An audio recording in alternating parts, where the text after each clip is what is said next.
Bon matin, bienvenue à la matinale. On est ensemble avec Stéphane Kéry. Quelle joie de vous retrouver pour un moment de partage de la parole, de louange, de prière ensemble, de différents endroits sur cette belle planète. Alors dites-moi d'où vous venez, la belle ville et le beau pays. Et n'hésitez pas à me faire parvenir vos sujets de prière sur les infos qui apparaissent maintenant au bas de l'écran, où vous les retrouvez à la fin des paroles du chant de ce matin, la petite flèche du bas à votre droite. On va démarrer avec ce chant de Cody Carnes, Rien au monde, Nothing Else. C'est parti. Captivé par ta présence, je désire rester à tes pieds.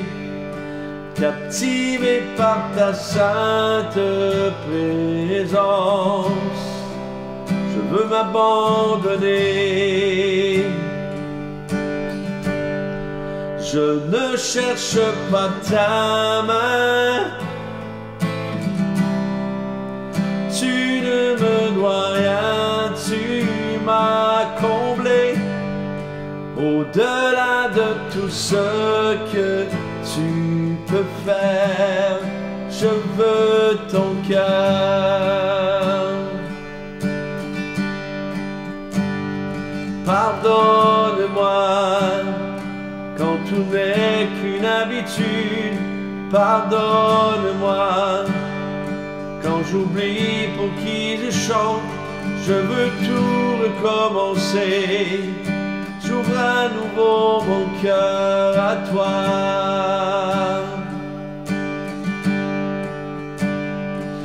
Pardonne-moi quand je ne pensais qu'à moi seul. Pardonne-moi lorsque toi seul ne suffit pas.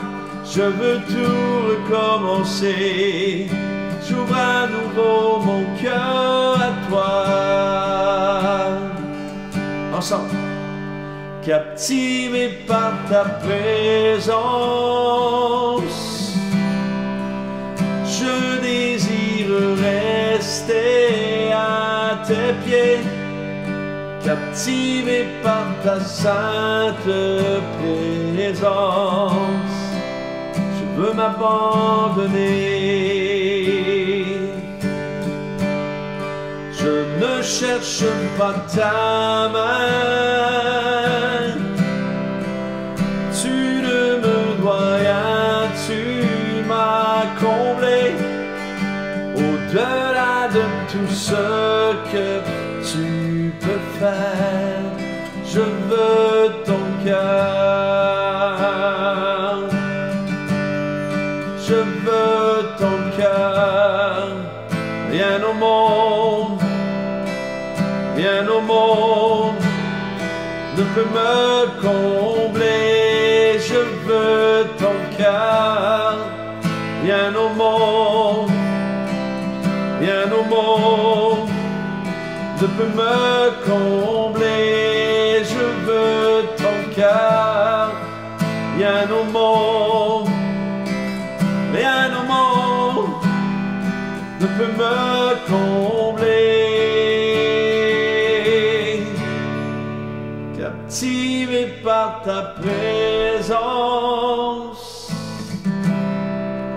je désire rester à tes pieds. Captivé par ta sainte présence, je veux m'abandonner. Je veux m'abandonner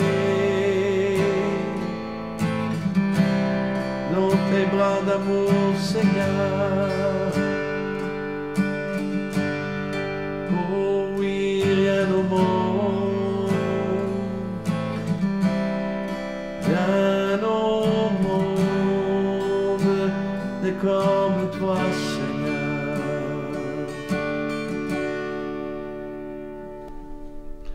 Oh oui, le thème de ce matin, la différence entre la peur et la foi.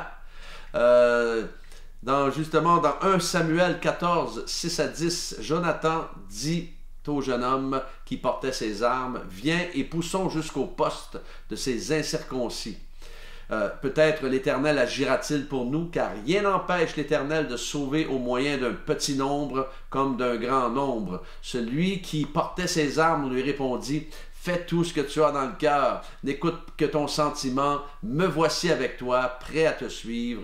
Eh bien, dit Jonathan, allons à ces gens et montrons-nous à eux.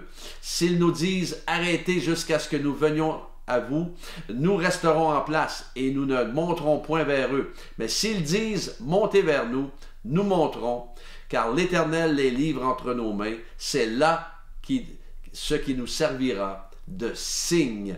Alors j'aime bien ce que dit Mark Batterson sur ce sujet. Alors qu'il disait, Saül jouait pour ne pas perdre, mais Jonathan, son fils, jouait pour gagner. Et c'est la différence entre la peur et la foi. Si vous laissez la peur dicter vos décisions, vous vivrez sur la défensive et avec prudence. Vivre par la foi, c'est jouer à l'offensive avec votre vie. Et c'est la différence entre tenir tête à Dieu et aller de l'avant pour Dieu. Alors, on connaît la fin de l'histoire, alors que Jonathan tua une vingtaine d'hommes en très peu de temps sur une très courte distance, et ce qui sema l'effroi dans le camp des Philistins. Et ce texte me parle ce matin, car comme chrétiens, nous ne voulons pas juste vivre une vie sur les lignes de côté, n'est-ce pas? Juste pour ne pas perdre en marchant sur des œufs devant l'ennemi de notre âme, mais nous voulons vivre pour gagner du terrain sur le diable. Vous vous souvenez de ce chant que nous chantions dans les camps? Je suis allé au camp de l'ennemi et j'ai repris ce qu'il m'a volé, repris ce qu'il m'a volé, repris ce qu'il m'a volé. Je suis allé au camp de l'ennemi et j'ai repris ce qu'il m'a volé. Souvenez ça?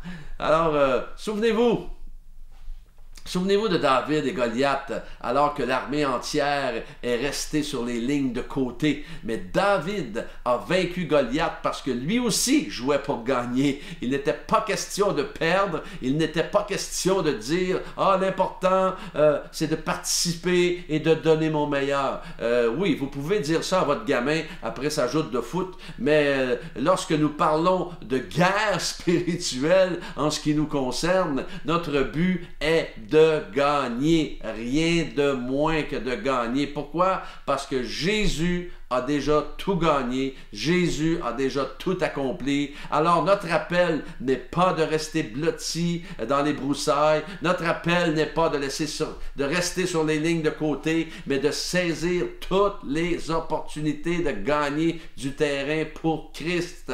La foi de Jonathan ce jour-là a motivé les troupes, a motivé et sauvé Israël, car le motif de son cœur était que Dieu reçoivent toute la gloire, et sa confiance était en celui en qui on donne tout, à qui on donne toute la gloire.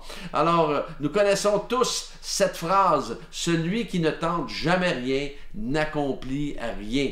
Alors, prendre des risques parfois, ça fait partie de la vie. Vivre une vie chrétienne, c'est moi qui dis ça, vivre une vie chrétienne sans risque, c'est comme aller à Disney et juste regarder les manèges. Alors, c'est pas excitant, ça. Alors, voulons-nous vivre notre vie pour inspirer la foi ou pour éteindre la foi? Je vous l'ai déjà mentionné. Nous sommes condamnés à être des vainqueurs, car notre Sauveur a déjà gagné le combat. Et Dieu combat en notre faveur. Aujourd'hui, faites le bon choix et ne décidez pas d'être un chrétien de ligne de côté. La peur, c'est, encore une fois, c'est moi qui mentionne ça. La peur va vous garder isolé et paralysé, mais la foi va vous transporter là où vous n'auriez jamais imaginé. Alors, saisissez cela ce matin. Vous n'avez pas à rester, vous n'avez pas à rester blotti, mais notre mandat n'est pas de rester sur les lignes de côté, mais d'avancer par la foi. Notre mandat n'est pas d'avoir peur, mais de foncer avec courage Même quand la peur est là, parce que c'est humain d'avoir peur, comprenez, là. Mais il y a une différence entre rester dans la peur et avancer par la foi. Et avancer par la foi, bien évidemment, ça prend du courage. Et le courage, bien, vous savez que c'est d'avancer même si on a peur. Alors, on va aller au sujet de prière ce matin. Seigneur, nous prions pour Roselyne, afin que tu ouvres les écluses des cieux pour elle financièrement, matériellement, spirituellement, physiquement. Seigneur, tu les bénis au-delà tu la bénis au-delà de ses attentes, ainsi que sa fille Anne-Catherine, Seigneur, dans le nom de Jésus. Merci pour ta fidélité envers elle, au nom de Jésus. Merci, Seigneur. Déverse ta bénédiction. Merci pour ce matin, pour les conjoints et les conjointes qui ne connaissent pas Jésus. Seigneur, nous te les élevons à ton trône de grâce afin qu'ils vivent une expérience ultime avec toi et intime. Seigneur, nous prions pour Yannick, pour la restauration de sa santé. Nous prions pour Mathieu, pour la guérison de blessures émotionnelles. Nous prions pour Ketia, afin qu'elle, Seigneur, prenne confiance en elle et que tu puisses faire des guérisons intérieures. Nous prions pour Aurélie, pour, Seigneur, une guérison émotionnelle et spirituelle. Seigneur, nous prions pour le poignet de Sylvette, afin qu'elle s'est brisé le poignet. Alors merci, Seigneur, de la relever, que son poignet, Seigneur, que la restauration de son poignet se fasse tellement bien que son poignet va être encore plus solide qu'avant. Merci pour une récupération rapide et surnaturelle dans le nom de Jésus et aucune séquelle. Merci Seigneur. Merci Seigneur que nous prions pour Gervaise afin que tu la visites de la tête aux pieds à l'instant dans le nom de Jésus et que son accouchement se passe et qu'elle soit dirigée, Seigneur, par ta main puissante au nom de Jésus. Merci pour ta fidélité. Merci pour ta grâce. Merci pour mes frères et sœurs connectés ce matin. Merci de les bénir. Merci de les combler. Merci de les garder. Qu'ils soient conscients que tu es là. Même dans les moments de peur, dans les moments où nous sommes un peu, ça peut arriver, où nous sommes un peu déstabilisés, tu es là. Tu es là, Seigneur, et nous voulons avancer avec toi par la foi. Et nous savons que nous sommes plus que vainqueurs en toi. Merci de combler chacun et chacune ce matin, de les garder et de mettre un rideau de feu autour de chacun et chacune au nom de Jésus. Et qu'ils reçoivent tout ce que tu as pour eux maintenant, puissamment.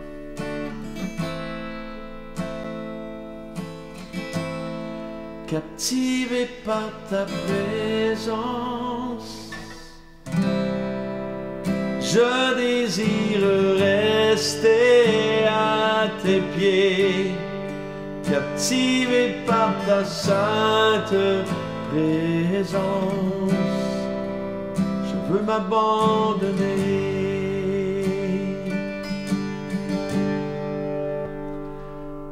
Je veux vous souhaiter une excellente journée. Soyez bénis et demain, Dieu voulant, on est ensemble.